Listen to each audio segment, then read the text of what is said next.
당신의 전성기 오늘 박규빈입니다.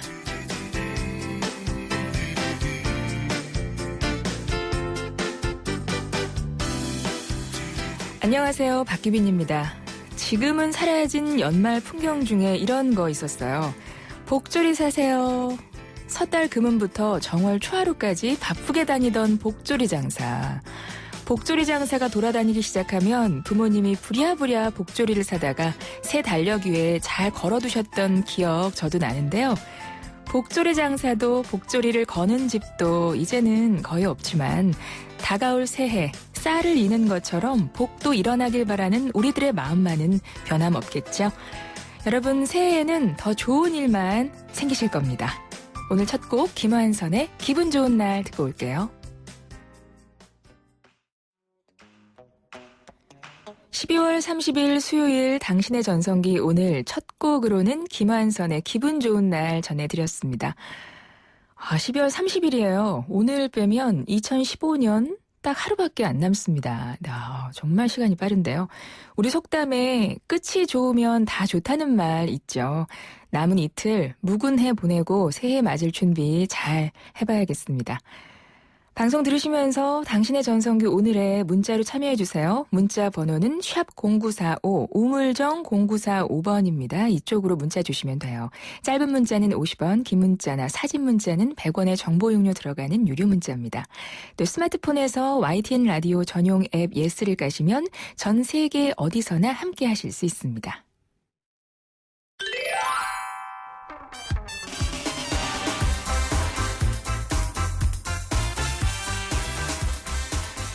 (2015) 총결산 전성기 퀴즈. 네, 이번 주 전성기 퀴즈는 2015년을 뜨겁게 달구었던 화제의 단어를 맞춰보는 시간으로 꾸미고 있는데요. 그럼 오늘 문제 드립니다. 지난 11월 우리나라의 14대 대통령인 이분이 서거했습니다. 6년 전에 별세한 김대중 전 대통령과 함께 대한민국 민주화의 상징으로 평가받는 양김시대가 막을 내렸는데요. 재직 당시 금융실명제 실시와 공직자 재산 공개 등 과감한 개혁 정책을 펼쳤던 이분은 누굴까요? 지금 바로 샵 0945 우물정 0945번으로 그 이름을 적어주시면 됩니다. 짧은 문자 50원, 긴 문자 100원의 정보 용료 들어가는 유료 문자예요. 정답 보내주신 분들 중에서 추첨을 통해서 선물 드리고 있습니다. 참 쉬운 중국어 문정아 중국어에서 온라인 수강권, 유해 화학성분 제로, 세상에서 가장 안전한 세탁포 제로, 탈모 관리의 명가 아미치 0.3에서 탈모 예방 홈케어 세트, 유러피언 스타일의 감성 플라워, 압구정 이니스 플라워에서 10만 원 상당의 꽃바구니, 유행의 선두주자 보다 안경 주식회사 명품 연예인 선글라스와 안경테 교환권을 선물로 보내드립니다. 오늘 수요일입니다. 잠시 후에는 힐링라디오 94.5 가족과 사랑 공감학교의 김윤정 대표와 함께합니다.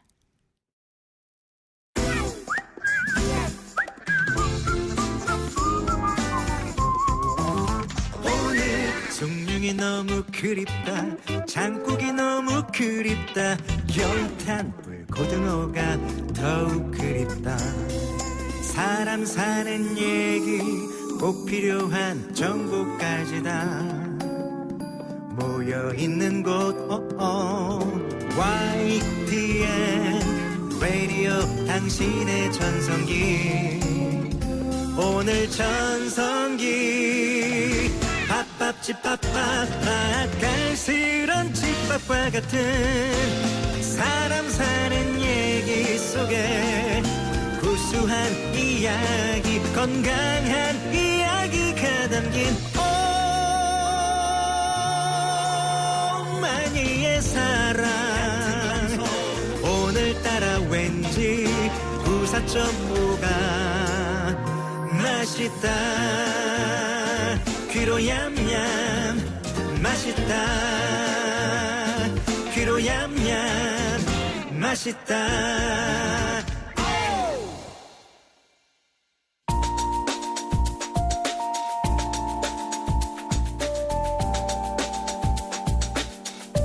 몸이 쑤실 때는 찜질방이 제격, 마음이 쑤실 때는 여기가 안성맞춤.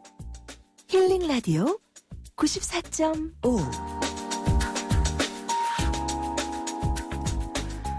멍들고 상처난 마음에 빨간 약을 발라드리는 힐링라디오 14.5 가족과 사랑공감학교의 김윤정 대표와 함께합니다. 어서 오세요. 네, 안녕하세요. 안녕하세요. 안녕하세요. 처음 뵙겠습니다. 네, 반갑습니다. 네, 반갑습니다. 제가 어떤 기사를 보니까 날이 추워질수록 부부싸움이 늘어난다고 하던데 정말 그래요? 그쵸. 이제 아무래도 추워지면 사람들이 이제 외부 활동이나 이렇게 떨어져 있는 시간보다 실내 활동을 많이 붙어 있군요. 네. 이제 붙어 있는 시간이 많아지면요. 이제 네. 아무래도 이제 그동안 눈에 보이지 않았던 사소한 것들이 이제 눈에 띄기 시작하고 그럼에도 불구하고 이제 조금씩 이렇게 참다가 이게 이제 저녁 무렵이 되고 조금 이렇게 연말이니까 또 이제 음주하는 그런 기회도 많아지고 그러다 보면 이제 참았던 것들이 폭발하는 경우가 되게 많이 있어요. 네. 그래서 이제 함께 있는 시간이 많아지면 이제 관계가 그동안 안 좋았던 것들에 대한 이 얘기들이 이제 불거져서 왜 그 명절 때 모이는 가족들이 이제 갑자기 모여가지고 이런저런 얘기하다 보면 그동안의 불만들이 이렇게 툭툭 튀어나오면서 싸움이 많아지는 것과 마찬가지로 네. 연말에도 비슷한 현상들이 일어나죠. 그렇죠. 그렇군요. 네. 부부싸움 사실은 뭐 안 하고 사는 부부는 거의 그럼요. 없을 것 같아요. 네, 잘 주변에 싸우면서 살아야죠. 그렇군요. 네. 주변에 결혼하신 분들 말씀 들어보면 네. 뭐 매일 싸운다고 그 그렇죠. 말씀을 하시던데. 근데 싸우면서도 사실은 어떤 기술이 필요하잖아요. 절대 그럼요. 뭐 해서는 안 되는 말 맞습니다. 이런 거 네. 있지 않을까요? 이제 우선 사람들이 싸움하면 싸움의 목표를 이기는 것이라고 생각을 하는데요. 네. 특히나 부부싸움은 이기는 게 목표로 싸우시면 안 돼요.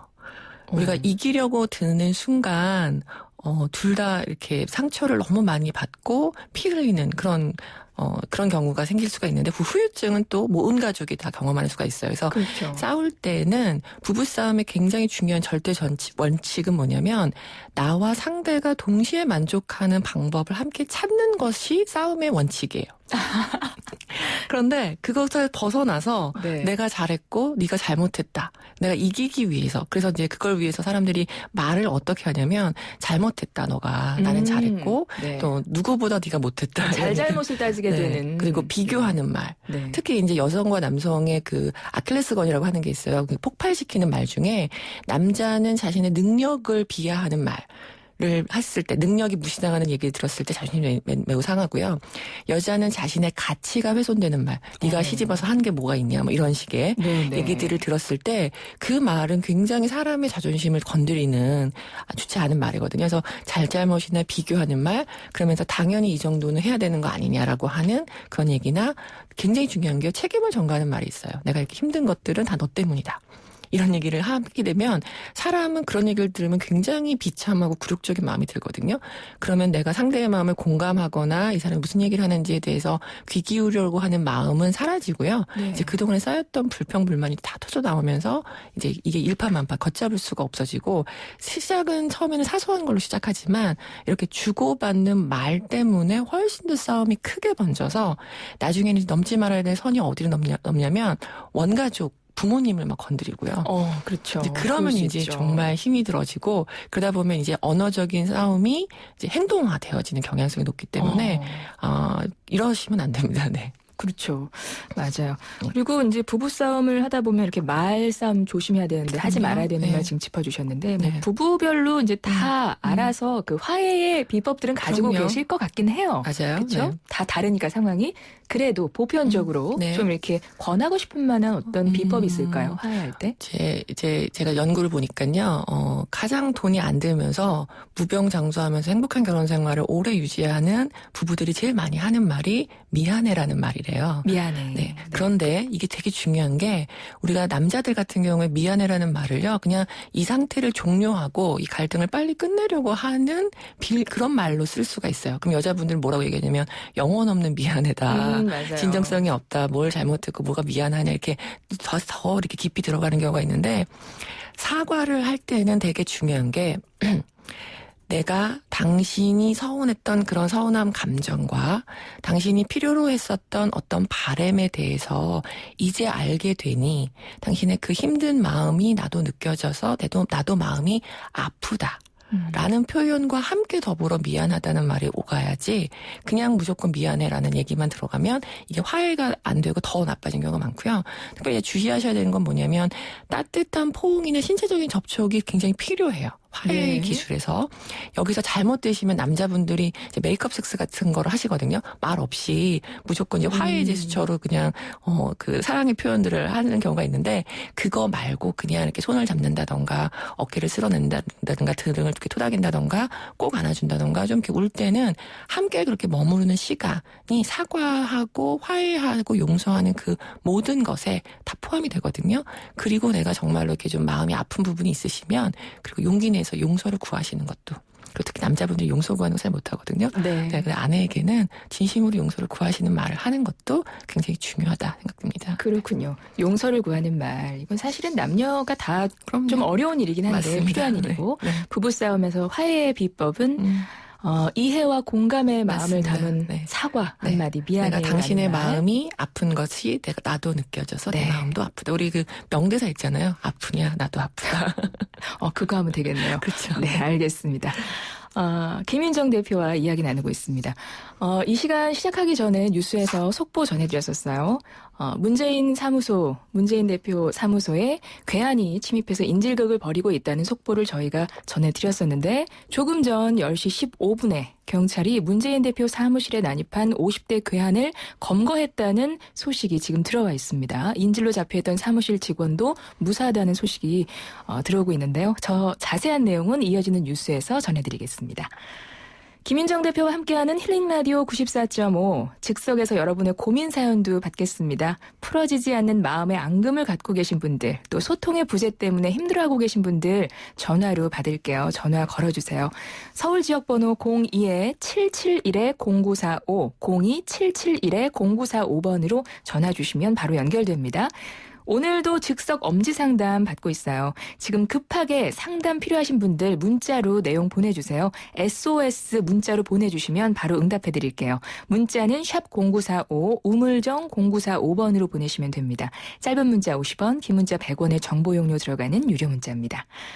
자, 이번에는 김윤정 대표와 상담을 원하는 분들이 직접 목소리로 자신의 사연을 남겨주신 게 있는데요. 힐링이 필요해 첫 번째 분의 목소리 들어보겠습니다. 안녕하세요. 이제 곧 33이 되는 남성입니다. 제가 궁금한 것은 꿈에 관한 것입니다. 전 어릴 적부터 하루도 꿈을 거른 적이 없었는데요. 주변 분들의 얘기를 들어보면 깊은 수면을 취하지 못해서라고 합니다.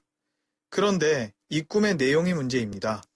보통 유년기나 청소년기에 높은 곳에서 떨어지는 꿈을 꾸면 키 크는 꿈이라고 많이들 하시잖아요. 전 지금 이 나이에도 키 크는 꿈을 자주 꿉니다. 그렇다고 키가 크고 있는 것도 아니고요. 사실 대학을 졸업하고 사회에 나와 안정적인 직장 생활을 하지 못해 이곳저곳 회사도 옮기고 여러 일들을 했습니다. 지금도 역시 마찬가지고요.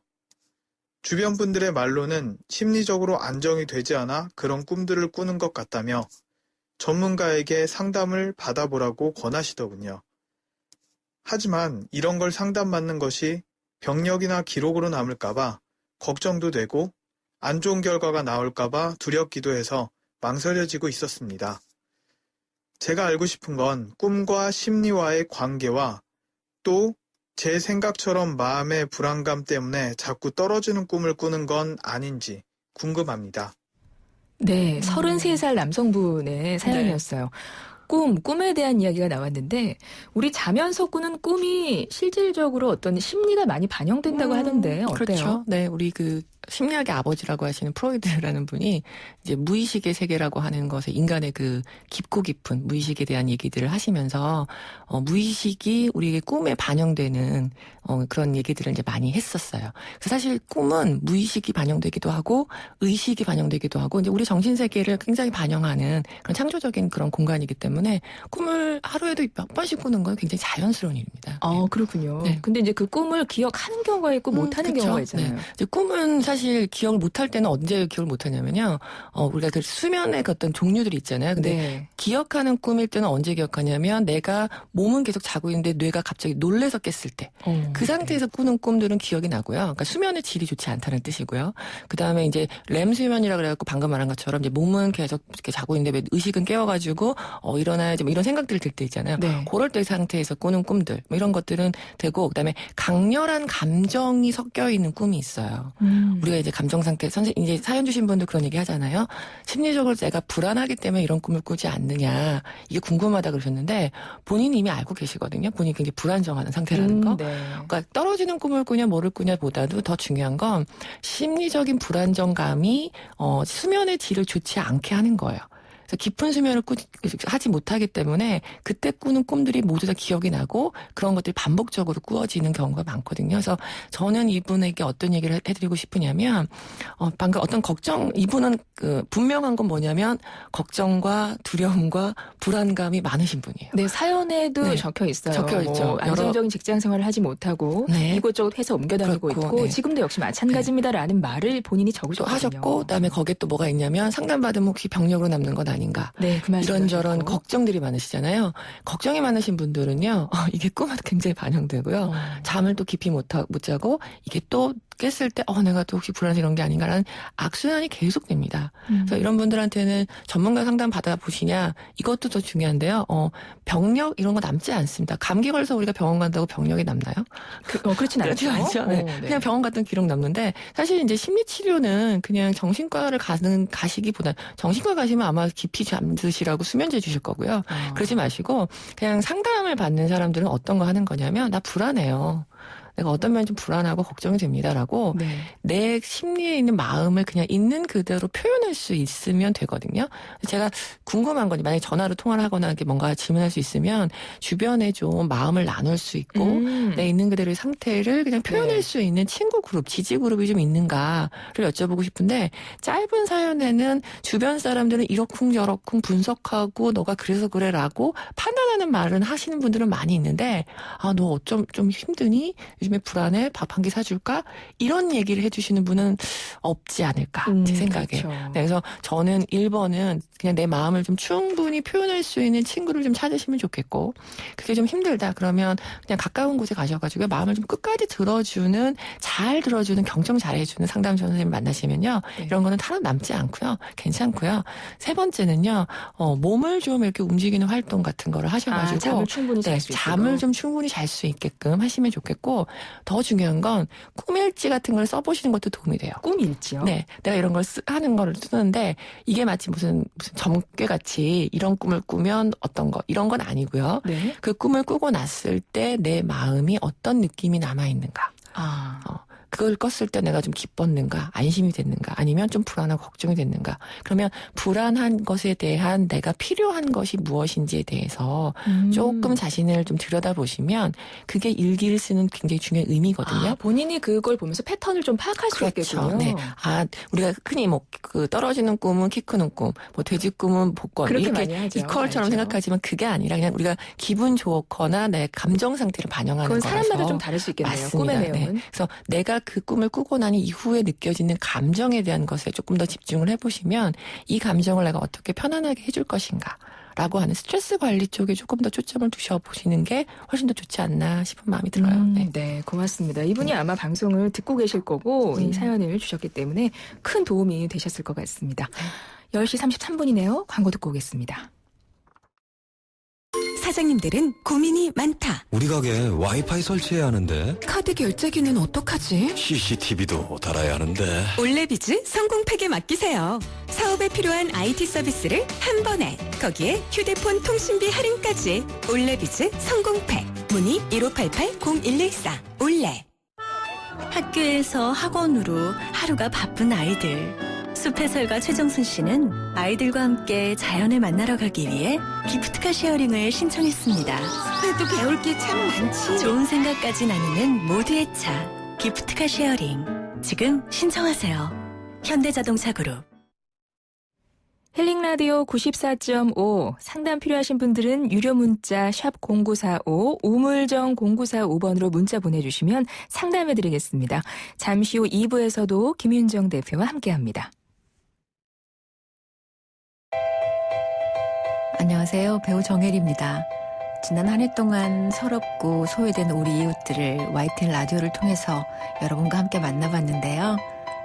2016년 새해에도 YTN 라디오 청취자분들과 함께 나누는 행복과 공감 그리고 소통의 시간을 가져보려고 합니다. 나누는 행복 있는 라디오 FM 94.5 YTN 뉴스 FM과 희망찬 새해 맞이하세요.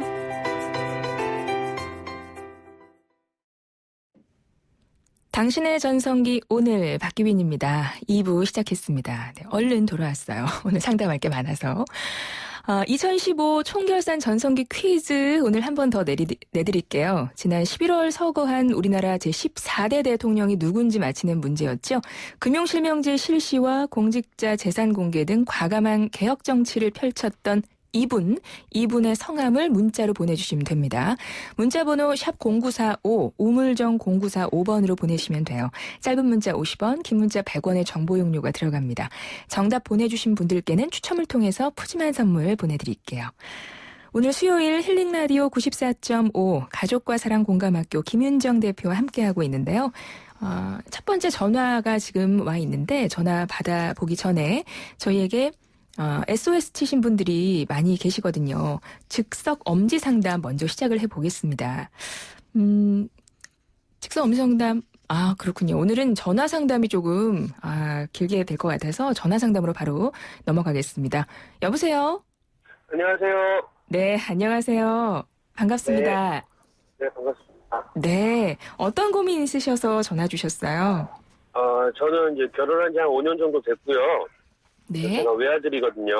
네. 저희 어머니랑 저희 아내 사이에서 이제 중간에 껴서 이제 스트레스를 많이 받는데요. 아이고, 네. 네, 저희 어머니께서 제가 외아들이다 보니까 가까이 사세요. 네. 가까이 사시다 보니까 자주 이제 저희 집에 오시거나 네. 오시는 건 좋아요, 이제. 네. 근데 이제 가끔 이제 어디 가실 때 네. 와이프한테 이제 데려다 달라고 말씀하시거든요. 네. 좀 간섭을 좀 많이 하시고요. 네. 저희 이제 와이프는 이제 그런 것 때문에 좀 스트레스를 많이 받아요. 처음에는 이제 즐거운 마음으로 했다가 너무 이제 자주 하고 막 그러니까 그런 걸로 이제 조금씩 만났고 이제 좀 그런 편인데 저번에 저랑 이제 거의 비슷한 사례를 상담하는 걸 들었거든요. 네. 근데 이제 거기서 멀리 떨어져 살아라고 이제 그렇게 대답을 해주시더라고요. 네. 이제 원래는 이제 결혼했을 때 위아래로 살았어요. 윗집 아랫집으로. 어머 세상에. 그러다가 이제 도망간다 생각하고 이제 딴 데 집을 구한 게 이제 거의 한 3km 정도 돼요. 그래서 이제 그거는 멀리 떨어지는 건 좀 안 될 것 같고요. 네. 그만해서 이제 어떻게 대처를 하는 게 현명한 건지를 모르겠어요. 여기 장단에 맞추면 또 저쪽이 또 네. 서운해하고 또 맞아요. 어머니한테 또 너무 편을 들면 와이프가 당연히 서운해하고 하니까. 맞습니다. 네. 네. 많이 힘드시겠네요. 30대 남성이시고 결혼한 지 5년 정도 되신 외아들이신데 어머니와 아내 사이의 그 고부 갈등 때문에 좀 중간에서 역할이 많이 힘드신가 봐요. 혹시 죄송한데 아버님이 계시나요? 어떠세요? 네, 아버지 계셔요. 네, 그럼 어머님하고 아버님은 혹시 사이가 어떠신가요? 사이가 되게 좋으세요. 좋으세요? 네, 제가 이제 아버지한테 네. 이제 귀뚱으로 네. 좀 그만 좀 하라고 좀. 네. 그만 연락하고 그만 좀 오라고. 너무 자주 온다고. 네. 근데 이제 아버지께서는 눈치껏 네. 이제 어머니한테 이제 적당히 좀 해라 이제 그렇게 말씀을 하시거든요. 네. 이제 그런 거를 지난번에 크게 한번 싸웠을 때 어머니가 되게 서운하시더라고요. 그래서 그렇군요. 한동안 또 안 받으시고 오지도 않고 남남처럼 모른 척 하시더니 어느 네. 순간 또 같이 이제 지내다 보니까 또 풀어주셨어요? 네, 근데 다시 또 시작이 됐어요. 네, 웃을 일이 아니에요. 네, 맞습니다. 웃을 일이 아니에요. 죄송해요. 네, 웃을 일이 아니에요. 네, 힘드신가 봐요, 많이. 이 남자분들이 관계의 갈등의 중간에 서 있을 때 굉장히 스트레스를 많이 받아요. 네. 왜냐하면 남자들은 어떤 방법을 빨리 사용을 해서 이 문제가 빨리 해결되기를 굉장히 바라고 그래서 그 사랑하는 두 여자 사이에서 행복하고 평화롭기를 굉장히 바라거든요. 네. 그렇지 않으세요? 어머님하고 아내분이 굉장히 좀 잘 지냈으면 좋겠다 이런 바람이 있지 않으신가요? 근데 즐겁게요. 네, 그래서 전화를 하신 거죠. 그렇죠. 그런데 이제 중요한 게 뭐냐면 우리가 두 사람이 잘 지내기 하기 위해서 내가 아내에게도 가서 이렇게 말을 해보고 어머니에게도 가서 이렇게 말해보고 하는데 사실 나에게 돌아오는 거는요. 아내로부터도 서운한 감정이고 어머님으로부터도 서운한 감정이에요. 그러니까 제가 좀 약간 이렇게 말을 하면 여기 가서도 욕먹고 저기 가서도 욕먹는 게 나는 한다고 두 사람 관계를 좋게 해주려고 애를 많이 쓰는데 돌아오는 거는 두 사람에게 다 비난과 비평만 돌아올 수밖에 없거든요. 네. 그래서 남자분들이 사면초가에 빠지세요. 어떻게 해야 돼요? 네, 그러면 이제 어떤 게 제일 쉬운 방법이냐면 그냥 도망가는 방법이 난 모르겠다. 일이나 뭐 바깥일이나 그러면 이제 뭐가 깨지냐면 관계가 점점 안 좋아지겠네요. 부부 관계가 깨져버려요. 더 중요한 건 엄마랑 자식 관계는 사실 우리가 맨날 말로는 나 안 보겠다. 사실 얼마 전에 큰 게 싸우셔서 안 보는 시간이 있었지만 이게 시간이 지나면 가족 관계는 다시 돌아오거든요. 특히 네. 친가족은 그래요. 네, 결혼으로 이루어진 부부 관계는요. 내가 매일매일 노력하지 않으면 이 관계가 깨어져서 이혼이라고 하는 것도 하게 될 수밖에 없어요. 제가 아까 첫 번째 여쭤봤던 어머니가 아버님의 관계가 다행히 좋으신 거는 이 집은 굉장히 다행인데 이렇게 외아들이 있는 집에서 어머님이 아들에게 이렇게 간섭하는 제일 중요한 이유는 아버지하고 관계가 안 좋으셔서 정서적인 측면에서는 아들을 대리 배우자 삼는 경우가 되게 많거든요. 근데 이제 이 집은 그래 보이진 않거든요. 그래서 저는 이제 전화 주신 선생님한테 어떤 거를 하시면 참 좋겠다 생각하냐면 내가 끝까지 함께 갈 사람이 누군지를 생각하셔야 돼요. 그런가요? 네. 그래서 아내 편에 서시는 것이 이게 장기적인 측면에서는 단기간에는 어머님이 굉장히 섭섭하시고 힘드실 수 있거든요. 근데 이제 이게 정서적인 측면에서는 자녀를 시집장가 보내면 제가 왜 멀리 떨어져 살아라가 이게 물리적인 거리를 말씀드리는 것도 있겠지만 심리 정서적인 면에서 또 멀리 사라지는 것이 굉장히 중요하거든요. 네. 그래서 어머니와 아버님의 삶은 삶으로 돌아가시게 하시고 나는 내 아내를 좀 지켜주는 것이 이게 장기적으로는 굉장히 좋고요. 그게 나중에 자녀를 혹시 자녀가 지금 있으신가요? 어떠세요? 네, 있어요. 아들하고 딸. 네. 오, 그러시군요. 그러면 이 아들과 딸에게도 지금 선생님과 아내분이 잘 지내는 모습을 보여주시는 것이 이 아이들에겐 굉장히 중요한 교훈이고 나중에 이제 사회생활을 하거나 얘네들의 가정생활에까지 굉장히 중요한 그 영향을 끼치거든요. 아이들의 가정생활. 맞아요. 그래서 굉장히 큰 안목으로 보면 내가 아내 편에 서서 아내를 지지하고 아내의 섭섭함을 들어주는 것이 장기적인 측면에서는 평화롭게 이 사태를 해결할 수 있는 그렇다고 해서 부모님께 불효하라는 말씀은 네. 아니시고요. 아내분하고 협의하셔가지고 두 분이서 할 수 있는 만큼의 한계는 하시는 게 좋아요. 네. 그리고 부모님께는 섭섭하시더라도 저희 한계가 이만큼입니다. 저희가 잘 살겠습니다. 이렇게 말씀을 드리시면 부모님이 처음에는 좀 섭섭하실 수 있거든요. 많이 섭섭할 수 있어요. 외아들이다 보니까. 네, 그러실 수 그러나 있죠. 그 시간을 지나시고 나면 가정은 평화가 올 겁니다. 네. 그러면 한번 이렇게 자리를 마련해서 대화의 자리를 마련하는 게 좋아요? 그렇지는 않습니다. 네. 그래서 솔직히 혹시 나쁜 역할을 하실 거면 어머님께 선생님이 나쁜 역할을 하시는 게 훨 낫고요. 그냥 말씀을 드리는 게 낫고요. 아내에게는 여보, 당신은 편은 내가 서줄 테니까 혹시 섭섭한 거 있으면 나한테 얘기해. 아내가 그럼 힘이 나겠죠. 네. 그렇게 얘기하시는 게 당신이 좀 잘해드려. 우리 어머니 그렇게 나쁜 사람은 아니야. 나 때문에 고생이 많으셨어. 이렇게 얘기하시면요. 아내들이 뭐라고 얘기하냐면 남편이 남의 편에 준 말이라고 이렇게 얘기하거든요. 네. 네. 알겠습니다. 그래서 어머님의 섭섭함을 조금 감수하시면 장기적으로 봤을 때는 괜찮을 수 있다. 네. 멀리 떨어져 사는 게 정서적인 거리도 멀리 떨어지는 게 좋거든요. 그래서 물리적인 거리를 못 하시면 정서적으로 심리적으로 독립하시는 것이 훨씬 중요하다. 네. 보여집니다. 청취자님 어떻게 도움 되셨어요? 도움 잘 됐고요. 오늘부터 한번 추천에 옮겨볼게요. 쉽지는 않을 것 같은데. 물론이죠. 네.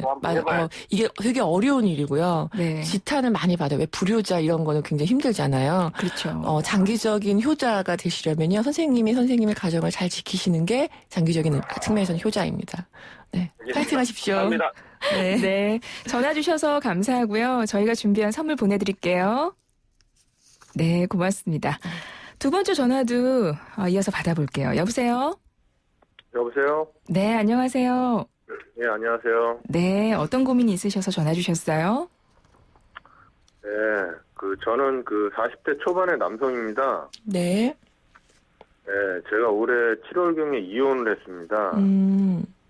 그래갖고 저희 아내가 베트남 사람이어서 네. 다문화 가정이었거든요. 네.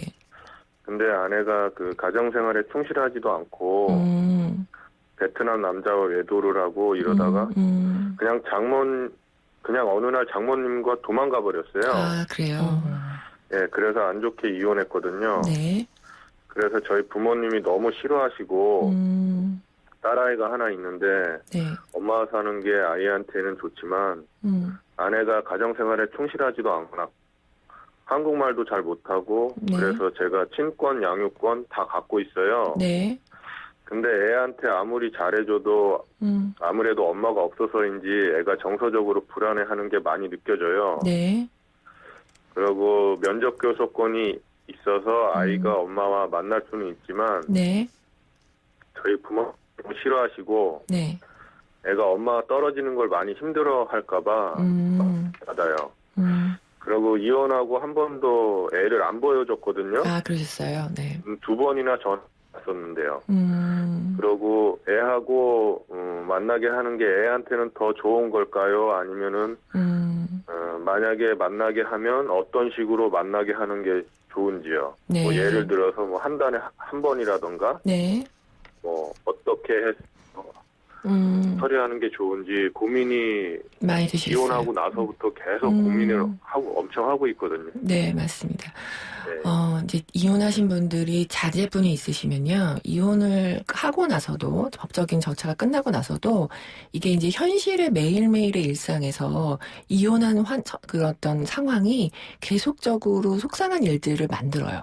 네. 특히 이제 자녀가 있는 경우에는 이제 자녀들의 면접 교섭권이 있는 게, 이게 이제 저쪽 부모의 권리이기도 하지만 아이가 다른 쪽 부모를 볼 수 있는 권리이기도 하기 때문에 이거를 친부모가 아니신 일테면 조부모님들이 싫다고 해서 이거를 막으시는 것은 사실 좋지는 않아요. 아이의 권리를 막게 되는 거니까. 맞습니다. 네. 그런데 이제 그럼에도 불구하고 현재 상황이 저쪽에 어머님이 한국말도 좀 서투시고 그다음에 이제 생활이 좀 어렵다 이런 말들을 걱정하셨어요. 그리고 이제 애가 떨어지는 것에 대해서 이제 불편해하면 어떡하는지 이런 것에 대해서 아이 입장에서 굉장히 많이 걱정 때문에 어떻게 할지 좀 고민스러우시잖아요. 그럴 때는 요즘에 그 가정법원 같은 데를 가보시면 면접 교섭을 할 수 있는 장소를 제공해 주시는 그런 센터를 마련해 놓으셨어요. 그러니까 네. 그런 좀 좋은 쾌적한 장소에서 아마 면접 교섭권에는 보통 2주에 한 번 정도, 하루 반 정도 이렇게 만나게 되어 있을 거거든요. 그거를 가능하시면 지키시면 참 좋고요. 그다음에 이제 그때그때마다 협의를 하시는 것도 좋으나 이게 그 원활한 소통이 되어지지 않는 경우가 굉장히 많거든요. 그러니까 가능하시면 법에 정해진 대로 하시는 게 제일 좋고 엄마의 생활이 좀 불성실하고 이렇다 그렇게 생각이 드신다 그러면 그런 장소적인 측면을 조금 이렇게 건전한 곳으로 그런 네. 그 법원에서 이렇게 지정해 준 곳으로 이렇게 하시면 참 좋고요. 애 입장에서 생각하실 때 만나고 헤어짐이 힘든 건 사실이에요. 그러나 아이에게 있어서는 부모가 잘났든 못났든 이 세상에 하나밖에 없는 부모예요. 네. 그래서 저는 부모님이 좀 힘들어 하셔도 가능하시면 아이를 위하시면 엄마를 좀 만나게 해주시는 게 참 좋고요. 여기에 이제 이쪽 부모님들이 해주시면 참 좋은 게 뭐냐면 아마 아버님도 전 아내분에 대한 어떤 속상함이나 힘드심이 있으실 거예요. 그리고 이제 어머님도 마찬가지 있으실 거거든요. 그거는 그 어른들끼리 좀 해결을 하시고요. 아이 앞에서는 좀 그걸 내색하지 않으시는 게. 네. 그게 아이를 엄마한테 보여주냐 안 보여주냐보다 훨씬 더 중요한 역할을 합니다. 그렇군요. 네. 이해되시죠? 그리고 특히 아이가 딸인가요, 선생님? 네, 딸이고요. 네. 그리고 또 좀 궁금한 게 있는데요, 선생님한테. 네. 저희가 이제 부부 문제는 부부들끼리 해결하는 게 제일 좋다고 생각하거든요. 맞습니다. 네. 근데 이제 저희 부모님이 이제 저희 부부 문제에 껴갖고 이렇게 좀 하는 부분은 있는데 네. 좀 이렇게 하는 게 낫다고 자꾸 이렇게 네, 저한테도 좀 강요를 했어요. 네. 나서 애 보여주지 말아라. 자꾸 그러는데 네. 솔직히 보여주고 안 보여주는 거는 저의 소관이시죠. 맞습니다. 재량이잖아요. 맞습니다. 네. 근데 저는 생각은 부모님하고는 좀 생각이 틀려요. 네. 근데 이제 좀 원래 일주일에 한 번씩 보여주게 돼 있고 그렇게 판결문을 네. 썼거든요. 네네. 판사님 앞에서 네. 판결 받았고 네. 그래갖고 보여주고 네. 했으면 좋겠는데 네. 일주일에 한 번 일요일 날마다 만나기로 원래 돼 있어요. 네. 근데 지금 계속 안 보여주고 있는데 네. 보여주곤 저는 싶은데 네. 애를 위해서 부모한테 부모님이 강하게 반대를 하시고 그게 눈에 보이거든요. 네. 그래서 몰래 그냥 네. 부모님 몰래라도 네. 통화해갖고 얼마 전에도 최근에 다른 문제 때문에 통화했거든요. 네네. 통화해서 따로 만나서 얘기를 해갖고 뭐 정기적으로 이렇게 보여주고 싶은데 네. 부모님한테 알리고 하면은 부모님이 또 하지 말라고 그럴 거고. 네. 안 하고 그냥 하면은 또 제 마음에도 좀 꺼림칙함이 있으시고요. 꺼림칙한 것 같고 네. 그냥 뭐 속이는 것 같고. 맞습니다. 그러니까 아이를 이제 보여주고 싶은데 엄마를 부모님께는 어떻게 하면 좋을지 그게 고민이신가 봐요. 제가 좀 전에 전화 주셨던 분한테 아내 편에 서라고 했잖아요. 네, 네. 이분은 그거 동일한 얘기인데요. 아내 편에 서기보다는 아이 편에 서시면 되고요. 그다음에 정서적으로 부모님이 싫어한다고 해서 내가 안 한다는 거는 내가 아직 부모님께 독립되어 있지 않다는 얘기예요. 선생님 충분히 어른이시고요. 선생님 결정하실 수 있어요. 네, 몰래 하셔도 괜찮고요. 알으셔가지고 노발대발 하셔도요. 선생님 자식이잖아요. 네. 예. 선생님 뜻대로 하시면 됩니다. 그리고 그 아이의 대한 문제는요. 친부모들끼리 상의한 것을 하시는 것이 제일 좋고요. 그 선을 지금부터 긋지 않으시면 이게 계속적으로 갈등이 되시거든요. 네, 그 가족관계 문제로 번져가지고. 맞습니다. 그래서 어머님, 아버님께 그 선을 거주시면, 그러니까 내가 저쪽 안에 편을 드는 것이 아니라 엄마, 아버지도 제 뜻을 좀 존중해 주세요. 저도 이제 다 큰 성인이니까 부모님이 좀 힘드시더라도 제 뜻을 존중해 주셨으면 좋겠다. 이렇게 선을 거주시면 선생님이 자녀 문제뿐만 아니라 앞으로의 문제에서도 선생님 스스로의 독립성을 키우시는데 훨씬 도움이 되지 않을까. 저는 이렇게 생각드리거든요. 네. 네. 마음이 굉장히 따뜻하시고 부모님을 맞아요. 사랑하셔서 그런 것 같아요. 그럼요. 근데 이제 아빠로서의 어떤 마음을 좀 다짐을 가지시면 될 것 같습니다. 네. 청취자님. 네, 오늘 전화 주셔서 감사하고요. 힘내십시오, 선생님. 네, 저희가 준비한 선물 보내드릴게요. 네, 감사합니다. 네, 고맙습니다. 네, 이렇게 상담을 하다 보니까 시간이 금방 가는군요. 벌써 시간이 마칠 시간이 됐는데 오늘 김윤정 대표님과 또 마지막 시간입니다. 그렇게요. 어떠셨어요? 저는 그동안 저에게 이렇게 사연도 많이 주시고 사실 이렇게 자기 속마음을 이렇게 보여준다는 것은 듣는 저에게는 굉장히 큰 선물을 주시는 거거든요. 네. 제가 한 해 동안 여러분들에게 정말 많은 사랑과 선물을 많이 받아서요. 참 마음이 따뜻했고요. 그동안에 제가 이렇게 다 짚어드리지 못했던 그 힘든 마음들 올 한 해 다 이렇게 이렇게 버리고 새로운 한 해 좀 행복한 삶을 사셨으면 참 좋겠다 이런 마음이 듭니다. 네, 감사합니다. 고맙습니다. 아마 많은 분들이 도움 되셨을 거고요. 그동안 수고 많으셨어요. 네, 고맙습니다. 가족과 사랑 공감학교의 김윤정 대표 그동안 함께 해주셨는데요. 감사합니다. 네, 고맙습니다.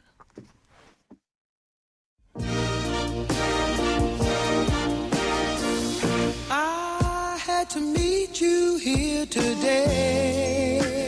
내 개인적으로는 내가 제조업을 한 22년 정도 했어요. 지금도 하고 싶은 열망이 있고 또 그걸 할 수 있는 아이템도 갖고 있고 근데 그걸 시작을 못한 거 재창업을 못한 거 그게 가장 후회스럽고 안타깝고 개인적으로는 그래요. 올해 초에 세우신 목표 기억나세요? 좀 기억합니다. 우리 승객들한테 좀 더 다가가는 그러니까 좀 친절하고 좀 더 빠르고 안전하게 그걸 마음을 먹었는데 아마 거의 실천에 옮긴 것 같아요.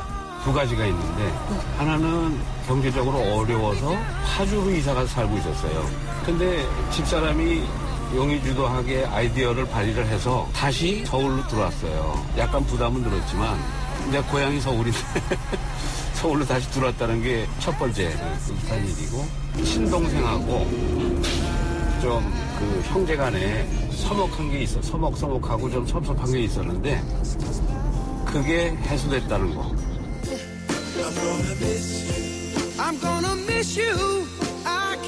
중년들의 마음을 들여다보는 오늘의 중심 이번 주 주제는 2015년을 보내며인데요. 오늘은 여러분께 올 한 해를 정리하는 이야기를 들어봤습니다.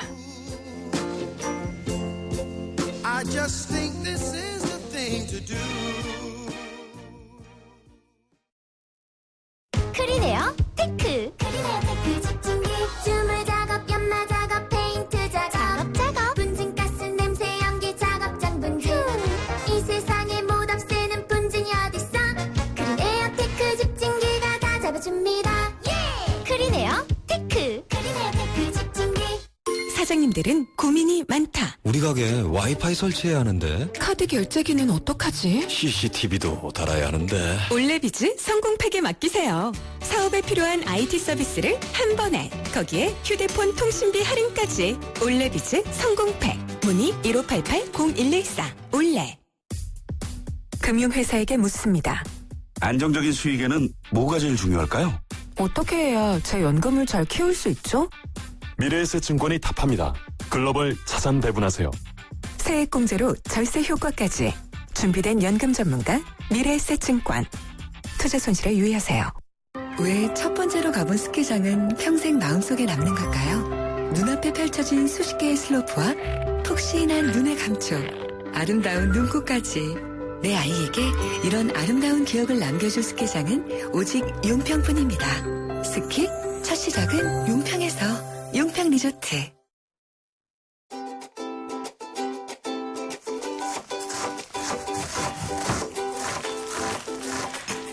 요즘 날씨가 너무 추워서 웬만하면 나갈 일 안 만드는 분들 많으실 텐데요.